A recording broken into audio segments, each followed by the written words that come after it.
My name is Samantha Swan. My business is Cottage Lane Kitchen. We produce spicy pepper. Currently, we produce spicy pepper relishes. Yeah, I didn't expect this to happen at all. I came from the commercial art world and worked in galleries and museums for over 15 years before I did this. And then my husband and I thought it was time. We'd been planning on doing some extended traveling, so there came a point when everybody in 2009, 2010, we were like, well, this is probably the time to do it. So we went traveling for a long time. I'd been wanting to learn how to make my family's pepper relish, and we came here for Christmas one year to spend it with my father, and I finally said, Dad, you have to teach me how to do it. So we made a batch where he sort of said, a little bit of this, a little bit of that, and there was no weights or measurements. It was just sort of what looked right to him.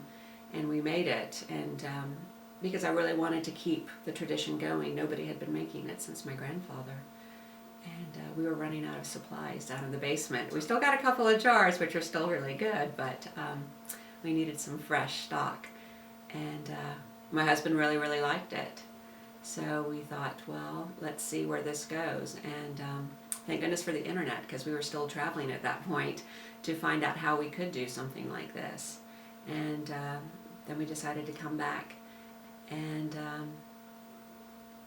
make a bigger batch and see what the public thought about it. And so far, so good. We were lucky. Timing is everything with the local food movement, with people wanting to support local businesses, Department of Agriculture being there to support us as well.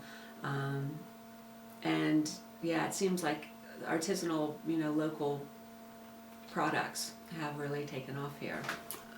I don't know how I found the department really to begin with. I think it was probably through NC State when I went through their food entrepreneurial website, because you have to go, well, I wanted to get my product tested for my nutritional panel.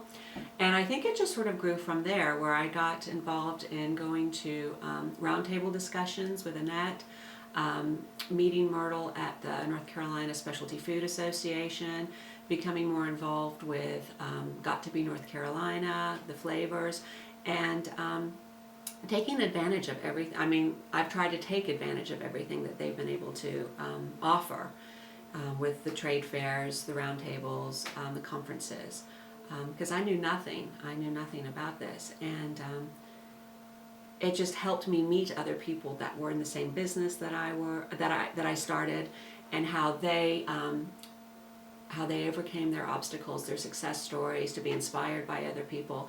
It was just sort of a gathering place too, that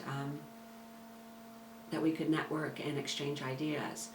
Flavors has just been great, because I was just knocking on people's doors for retail, and last year it was just a one-stop. I got to meet all the people that I'd been knocking on their door, or that I had been trying to get my product into their shops. So last year before Flavors, I started emailing everybody and say I was going to be at Flavors, please come by and see me. And some of the retailers did. They said, great, we'll come by and see you. And I was able to open accounts with those businesses. So it was incredibly helpful. And some of those businesses are very difficult to get a hold of. And I've had other food producers tell me that. They've asked me, how did you get into this store? How did you do that? And I was lucky enough to be at Flavors and to make sure that they knew I was going to be there.